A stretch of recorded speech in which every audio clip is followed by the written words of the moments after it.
अगर दरभंगा क्षेत्र में, मिथिला क्षेत्र में भाजपा को वोट लेना है, मिथिला क्षेत्र में भाजपा को जीतना है, सबसे पहले यहाँ के सांसद, यहाँ के मंत्री, यहाँ के विधायक जो भी लोग हैं उनको दरभंगा एम्स पर ध्यान देना होगा। की तरह हम मैथिलों का यूज किया जा रहा है इसमें, कभी गेंद केंद्र के पाले में रहती है, कभी राज्य के पाले में। समुद्र में सेतु बन सकता है तो दरभंगा में एम्स क्यों नहीं बनेगा? और बिहार सरकार की आपसी वर्चस्व की लड़ाई है ना।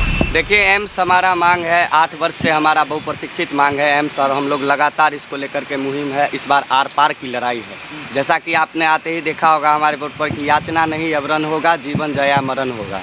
हम लोग अपनी मांग को लेकर के आ रहे हैं। जब तक हमारे केंद्रीय मंत्रिमंडल की टीम, स्वास्थ्य मंत्री आकर के नहीं आश्वासन देते हैं तब तक हम लोग हिलने वाले नहीं हैं। कितने दिनों से आप लोग अनशन में बैठे? जी हमारा ये कल से है और आमरण चलता रहेगा अनिश्चितकालीन। तो केंद्रीय सरकार ने तो जमीन की मांग की है, बिहार सरकार से ही माजरा फंस रहा है ना, तो इसमें केंद्रीय सरकार। देखिए फुटबॉल की तरह हम मैथिलों का यूज किया जा रहा है इसमें, कभी गेंद केंद्र के पाले में रहती है, कभी राज्य के पाले में रहती है। मैं कहता हूं अगर केंद्र राज्य सरकार जब जमीन दे चुकी है तो केंद्र सरकार को फाइनल करने में क्या जा रहा है? नरेंद्र मोदी ने अपने कार्यकाल के दौरान दरभंगा एम्स का भी जिक्र किया है और कहीं ना कहीं लोकसभा चुनाव का निशाना दरभंगा एम्स पर भी है, तो क्या लग रहा है? देखिए नरेंद्र मोदी जी के बारे में मैं कुछ नहीं कहूँगा, वो सर्वविदित है कि वो जो बोलते हैं वो करते नहीं है। बहरहाल यहाँ भी स्थिति वही है, लो लैंड का बहाना दिया जाता है। 6 महीना पहले जब आप सरकार में रहते हैं तब बातें आपकी सही रहती है। आज लो लैंड होता है। पटना में कैसे बन गया मरीन ड्राइव, वो भी तो लो लैंड था।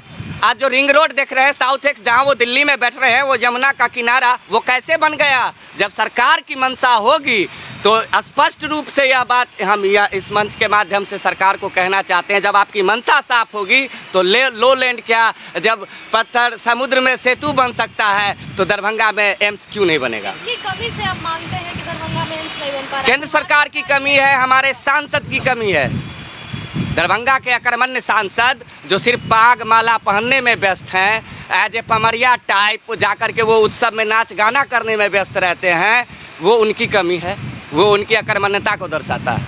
क्या लगता है आपके आमरण अनशन के बाद सरकार की नींद खुलेगी? मरता क्या नहीं करता, अब यही विकल्प था। हम नींद खुले या ना खुले, लोग हमारे देख रहे हैं। लोग हमको बहुत बहुयात ढंग से हमें समर्थन मिल रहा है और हमारे आंदोलन को लोग बहुत अच्छे तरीके से ले रहे हैं। क्या लग रहा है 2024 लोकसभा चुनाव में एम्स एक अहम मुद्दा होगा? बिल्कुल होगा। 2024 लोकसभा चुनाव में एम्स एक अहम मुद्दा होगा और हम सभी दरभंगा वासी, मिथिला क्षेत्र के जितने भी हमारे लोकसभा क्षेत्र आते हैं, वहाँ के सभी आम जनमानस को हम लोग जाके जगाएंगे। हम लोग उन्हें बताएंगे कि दरभंगा एम्स जो है वो हमारा मूल अधिकार है और वो एक वोट बैंक की राजनीति तक सिमट के रह चुकी है। तमाम राजनीतिक दल के नेताओं द्वारा साजिश के तहत हमारे एम्स को वोट बैंक की राजनीति बना के रख दिया गया है। हमसे वोट लेने के लिए एक सौगात के रूप में दरभंगा एम्स दिया गया। 15 अगस्त के भाषण के बाद नरेंद्र मोदी ने जब कहा था कि दरभंगा में एम्स बन गया है, उसके बाद ही एम्स का मामला जो है तुल पकड़ता जा रहा है। जी ऐसा कुछ भी नहीं है। इससे पहले भी हम लोगों ने कई बार एम्स के मुद्दों को लेकर के आंदोलनात्मक रूप अपनाया। सरकार ने कह दिया है कि हमें अगर बिहार सरकार जमीन देती है तो हम यहाँ पर एम्स बनाएंगे। तो ये केंद्र सरकार और बिहार सरकार की आपसी वर्चस्व की लड़ाई है ना। मानते हैं? दोनों को मान रहे हैं हम लोग, केंद्र सरकार और बिहार सरकार दोनों को। तमाम जितने भी राजनीतिक दल के नेताओं हैं सबों ने मिलकर दरभंगा के जनता को, दरभंगा के आम आवाम को लूटने का, उनको ठगने का काम किया है। 2024 चुनाव के लिए एम्स को लेकर क्या कहना चाहेंगे? क्या शिलान्यास की काम जो है वो शुरू कर देनी चाहिए? बिल्कुल कर देनी चाहिए। 2024 से पहले शिलान्यास के काम तो हम लोग कह रहे हैं कि 60 दिनों के अंदर ही आप लोग जो है सो शुरू कर दीजिए। अगर नहीं होता है तो हम लोग इससे भी उग्र रूप अपनाने को तैयार होंगे। पिछले हम लोग 4-5 वर्षों से लगातार आंदोलन कर रहे हैं और आगे भी हमारी आंदोलन जारी रहेगी। और इतना मैं आप सभी मीडिया बंधुओं के माध्यम से बता देना चाहता हूँ कि आने वाले लोकसभा चुनाव में अगर हमारे एम्स के मुद्दा पे लोकसभा चुनाव होता है, अगर हमारा एम्स 2024 से पहले शिलान्यास नहीं होता है, तो जितने भी लोकसभा के उम्मीदवार रहेंगे वो अपना उम्मीदवारी पेश करने, जितनी भी राजनीतिक दल के उम्मीदवारी पेश करने हमारे क्षेत्र में आएंगे, लोकसभा क्षेत्र में, तो उनको काला झंडा दिखाकर तमाम राजनीतिक दल के नेताओं को वहाँ से वापस भेजने का काम किया जाएगा। तमाम राजनीतिक दल के लोकसभा के उम्मीदवारों के लिए। मैं ये नहीं कहता हूं कि जो अभी सत्ता में है वही करे, मैं विपक्ष की बात भी कर रहा हूं। विपक्ष की भूमिका क्या है इस एम्स में? विपक्ष की भूमिका अभी शून्य है। अगर विपक्ष चुप है इसीलिए आज जो है सत्ता में जो है वो कुछ नहीं कर रहे हैं, विपक्ष की भूमिका भी शून्य है। हम तो आम आवाम की सहयोग से, हम तो यहाँ के स्थानीय लोगों की सहयोग से यहाँ आमरण अनशन पे बैठे हुए हैं और ये निरंतर जारी रहेगा जब तक हमारे मांगों पर सकारात्मक पहल नहीं होती है। नीरज क्रांतिकारी, मिथिला स्टूडेंट यूनियन। क्या लग रहा है आपकी ये अनशन की जो आवाज है वो नरेंद्र मोदी तक पहुंच रही होगी? जी निश्चित रूप से पहुंचेगी, मीडिया के माध्यम से, आप लोगों के माध्यम से, और हमारे जो सहयोग करते हैं 18 करोड़ जनता जो मिथिला वासी हैं हम लोग, ये हमारे सबका मांग है। ये व्यक्तिगत हम लोगों का किसी का आंदोलन का एक नहीं मुद्दा है, ये समस्त मिथिलावासी का, मिथिलांचल का मुद्दा है। तो इसलिए आप जिस तरह से हमसे पूछ रहे हैं, आप बारी बारी से 8 करोड़ जनता के पास जाइए और पूछिए। अगर एक भी व्यक्ति बोल देंगे कि हमें मिथिला में एम्स नहीं चाहिए, दरभंगा एम्स नहीं चाहिए, तो आप फिर जो कहिए। किस तरह से सर राज्य सरकार और केंद्र सरकार के बीच जमीन को लेकर के बात चल रही है? केंद्र सरकार का कहना है कि राज्य सरकार सही जमीन नहीं दे रही है, और राज्य सरकार का कहना है कि हम मतलब 2 लाइन जमीन भी दे रहे हैं तो उसकी मिट्टी भराई के लिए पैसा देने के लिए तैयार है। देखिए मामला कहाँ पहुँच गया है? जी देखिए, ऐसा है कि वर्चस्व की लड़ाई है। नीतीश कुमार 14-15 साल मोदी जी के साथ रहते हैं सरकार में, और उन्हीं के आशीर्वाद से इनका सरकार चलता है, कुर्सी कुमार जी का। और जब पाला ये चेंज कर लेते हैं तो ये इसी तरह जो है फुटबॉल बना के हम लोगों को, मिथिलावासी को, हर क्षेत्र में, एम्स ही नहीं हर क्षेत्र में हम लोगों को उपेक्षित किया जाता है। और एम्स तो अभी हम लोगों का सबसे बड़ा मुद्दा है, जिसको आर पार की लड़ाई हम लोग लड़ रहे हैं। और लो लैंड और हाई लैंड हर जगह काम होता है। भारत सरकार का सैकड़ों प्रोजेक्ट हुआ है जो सफल हुआ है, हाईलैंड में भी और लो लैंड में भी। तो फिर हमारा दरभंगा में कौन सा ऐसा जगह है जो बहुत सारा गड्ढा में है और उसे भर के हम लोग एम्स का निर्माण नहीं कर सकते हैं? क्या ये वही जगह है जहाँ आप लोग अनशन पर बैठे हैं, जहाँ एम्स की कार्य निर्माण होनी थी? जी ये जो है एम्स बनने से अगर बनता है तो इस इलाके के कितने लोकसभा क्षेत्र के लोग इससे लाभान्वित हो सकते हैं? देखिए, हम लोग मिथिला में लगभग 20-21 जिला आते हैं, और समस्त मिथिला हमारा क्षेत्र जो है वो इससे, और प्लस नेपाल के भी हिस्से इधर से लाभान्वित होंगे।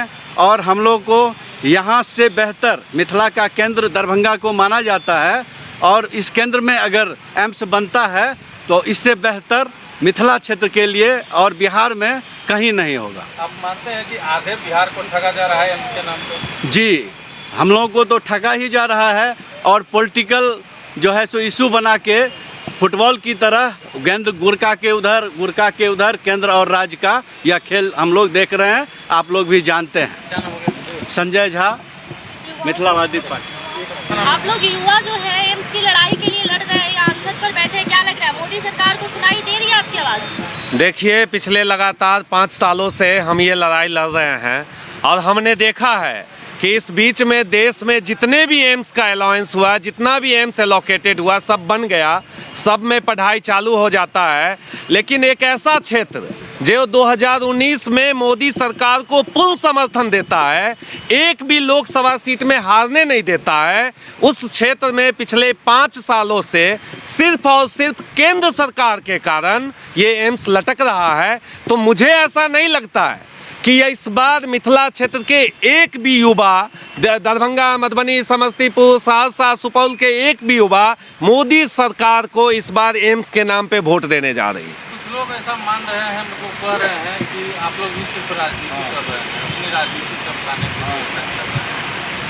देखिए, 2018 में जब हम लोगों ने दरभंगा एयरपोर्ट के लिए आंदोलन किया था और NH-57 को घेरा था, उस समय लाठी चार्ज हुआ था, हम लोगों को 2 महीना के लिए जेल में रखा गया था, सैकड़ों लाठियां चली थी। लेकिन दरभंगा एयरपोर्ट बना, उड़ान योजना के अंतर्गत पूरे देश में सबसे ज़्यादा बेस्ट परफॉर्मेंस देने वाला दरभंगा एयरपोर्ट बना। आज की स्थिति क्या है? आज की स्थिति ये है कि उसे 72 एकड़ ज़मीन दे दिया जाता है, और कोई भी डेवलपमेंट पिछले 2 महीना से नहीं होता है। जबकि इससे पहले, ज़मीन देने से पहले, केंद्र सरकार के तमाम मंत्री, केंद्र सरकार के सांसद कहते थे राज्य सरकार ज़मीन नहीं दे रही है, जिसके कारण डेवलपमेंट अटकाया जा रहा है। दरभंगा एम्स की स्थिति क्या है? वही स्थिति है। 350 करोड़ रुपया एलोकेट कर दिया जाता है, ज़मीन दे दी जाती है, लेकिन केंद्र की एक जाँच एजेंसी, स्वास्थ्य मंत्रालय की तरफ से एक जाँच एजेंसी आती है और वो लो लैंड कह के इस भूमि को अटका देती है। दरभंगा में डेवलपमेंट कैसे होगा? दरभंगा शहर के इर्द गिर्द जो भी जमीन जाइएगा वो लो लैंड है। अगर वो लो लैंड है, उस पे बिहार सरकार पैसा खर्चा करके आपको जमीन देने को तैयार हो रही है, तो ये किसकी जिम्मेवारी बनती है? ये बिहार सरकार की बनती है या केंद्र सरकार की बनती है? ये सवाल मैं आपसे यहाँ पूछ रहा हूँ। आप लोग भाजपा को वोट देंगे या फिर किसी दूसरे पार्टी को? देखिए साथी, इस बार आपको एक बात स्पष्ट तौर के साथ कह देना चाहता हूं, अगर दरभंगा क्षेत्र में, मिथिला क्षेत्र में भाजपा को वोट लेना है, मिथिला क्षेत्र में भाजपा को जीतना है, सबसे पहले यहाँ के सांसद, यहाँ के मंत्री, यहाँ के विधायक जो भी लोग हैं उनको दरभंगा एम्स पर ध्यान देना होगा। तब मिथिला क्षेत्र के नौजवान भाजपा के लिए सोचने जा रही है। नहीं तो हमें ऐसा लगता है कि इस बार एम्स के मुद्दा पर गांव-गांव में जो हमने मुहिम बनाया है, गांव-गांव में जो हमारे साथी हैं, वो सारे नौजवान को इकट्ठा कर यहाँ के जो सांसद हैं उनकी जो दो अर्थी नीति है, उनकी जो पागमाला की कहानी है, पाग दुपट्टा की कहानी है, उसका पोल खोलने जा रही है और भारी बहुमत से, भारी संख्या में यहाँ के नौजवान इसको हराने का काम करेंगे। अविनाश भारद्वाज, मिथिला।